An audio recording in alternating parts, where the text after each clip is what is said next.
The Starks have been warning us, but winter is finally here. Through the entirety of the series, the show has led us on an emotional roller coaster from shocking betrayals and untimely deaths. We've learned that no one is safe in George R.R. Martin's world and we can't get attached. However, we can't help but feeling upset from time to time. We've compiled a list of some of the most upsetting moments on the show. Take a look and try not to cry. Before the White Walkers get you, make sure to send a raven over to that subscribe button. You'll get the latest videos and we promise you won't have to wait for a maester to send a raven with the information. I did warn you not to trust me. Ned Stark's death. Game of Thrones has taken us on quite a whirlwind, hasn't it? We can't help but think about how many characters we've lost, some favorites, and some we despised. We're looking at you, Joffrey. None were as shocking as the first big loss of the series, Lord Eddard Stark, aka Ned Stark. It was the first season and Ned was played by Sean Bean. The show was also marketed as Sean being one of the stars, and naturally a lot of people tuned in because of it. It's Sean Bean, for crying out loud. We knew his role would be great, and we weren't disappointed with his awesome portrayal of Ned Stark. However, we were devastated at what happens to his character. When we see the head of the Stark household admit to crimes he didn't commit in front of the whole kingdom, we knew this wasn't going to be an easy journey for him afterward. But we never anticipated that he would be executed in such a way. Fans were upset that the showrunners would kill off their lead character. There was naturally tons of Ned Stark death reactions posted online, ranging from shock to tears to anger. How did you feel when you saw this scene? Where's my father? I want to see my father! It will all be over soon, Princess. Shireen Baratheon's death. One of the most innocent characters in the show was the sweet and pure Princess Sheeran Baratheon. You might remember her as Stannis Baratheon's daughter with grayscale on her cheek, or as the sweet girl who was teaching Sir Davos the Onion Knight to read. She was a darling innocent and we loved how much Sir Davos cared for her, even more than her own parents. This doomed child had already known some sorrow as she survived grayscale and had a power-hungry father and dim-witted fanatical mother. With the Red Woman Melisandre on hand, swaying Stannis via the power of the Lord of Light, we knew no one around her was safe, especially after she gave birth to that scary shadow demon who took out Stannis' own brother. With family like this, we'd be frightened too. Stannis first rejects the idea of his daughter being sacrificed to the Lord of Light so he can find Gendry, but he becomes desperate and finally agrees. Shireen is escorted and tied to a pyre where she's sacrificed to the Lord of Light. She screams and pleads for her parents, and Melisandre watches without remorse. The whole scene goes on for so long, it still gives us nightmares and upsets us. Uncle Benjen.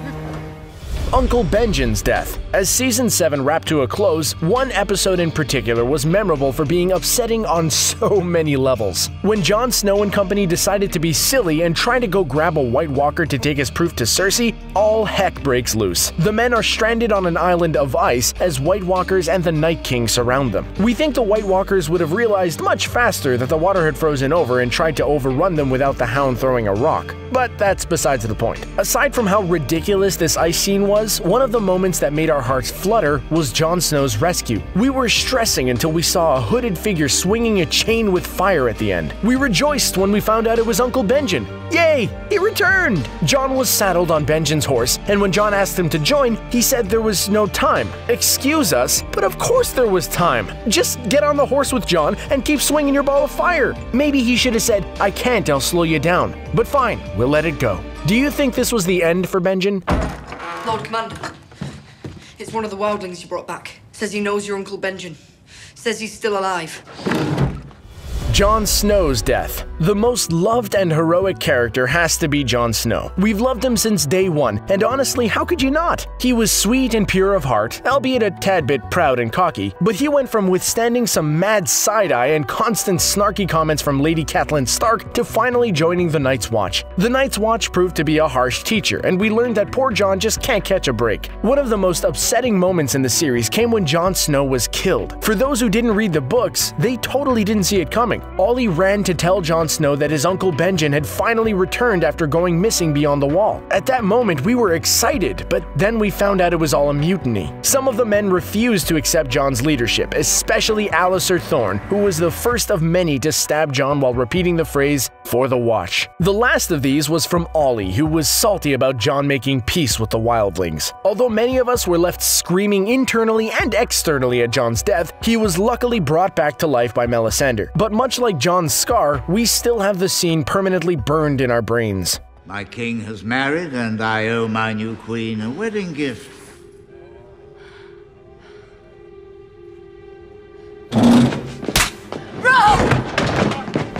The Red Wedding. So we knew in our guts that something was up when Walder Frey seemed totally okay with Robb Stark snubbing his daughter, who he was supposed to marry, and marrying Talisa instead. But we let it go because we wanted to believe that everything would be fine. Silly us, right? By then we should have known that George R.R. Martin likes to make us suffer by eliminating our favorite characters. And boy did we love Robb Stark. When Talisa tells Robb that she wants to name their child Eddard if it's a boy, our hearts were full. And hello, Lady Catelyn actually smiles. How foolish we were. Just when we thought that we were safe, the last 5 minutes of the Red Wedding absolutely destroyed us. The wedding of Edmure Tully and Rosalind Frey was a shocking, brutal episode to say the least. Probably the most shocking of the entire series to date. We saw Robb Stark take a knife to the heart, courtesy of Roose Bolton. We also saw his wife, their unborn child, Catelyn, and even Robb's direwolf Grey Wind get taken out. Robb's men get taken out in a scene of total mayhem. It turns out Walder Frey wasn't okay with Robb breaking the marriage pact. Compared to a woman's kiss,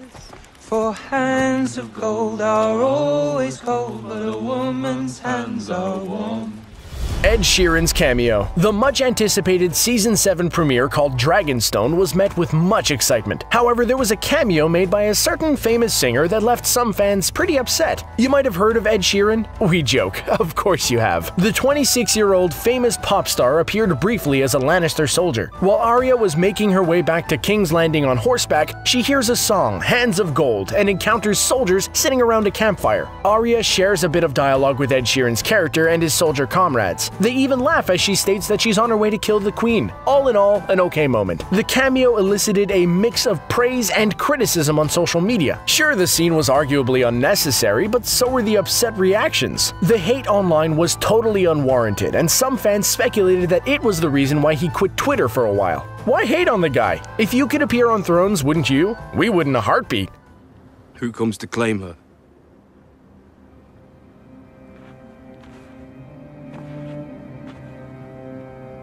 Ramsay of House Bolton.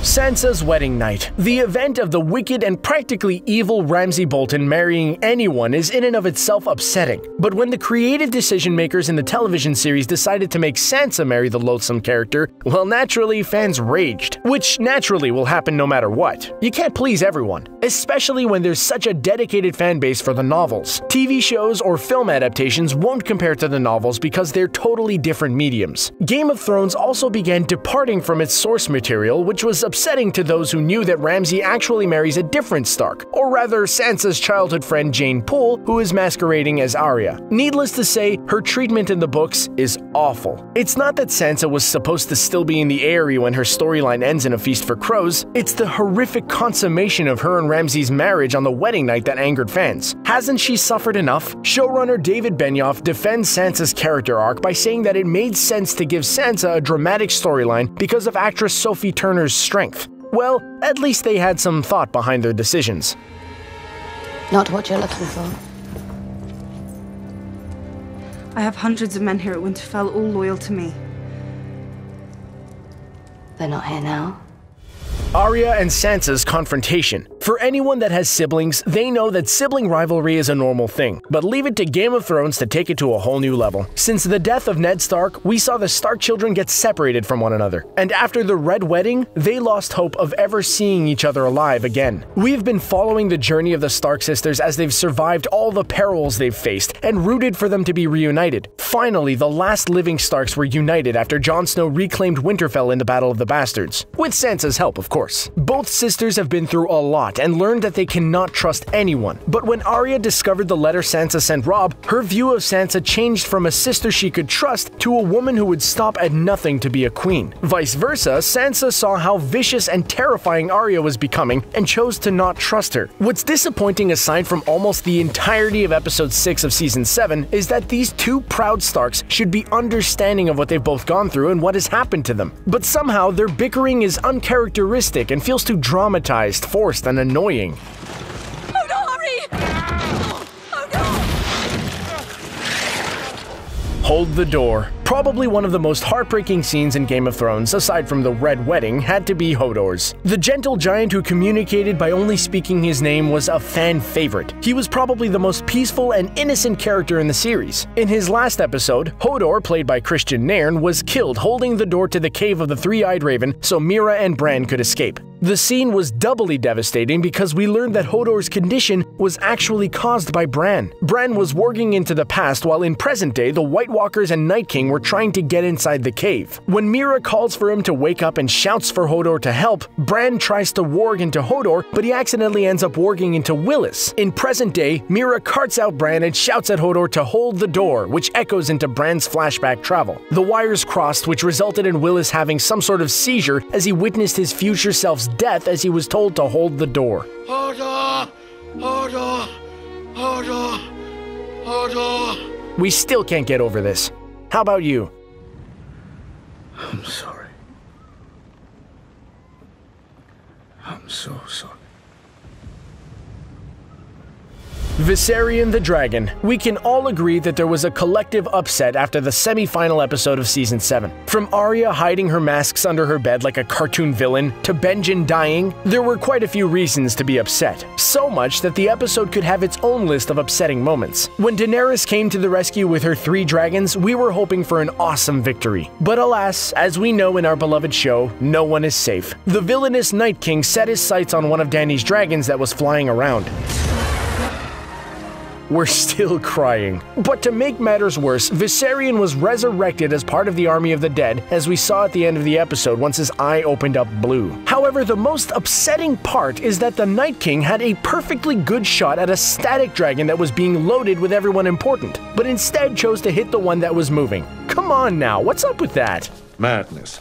Madness and stupidity.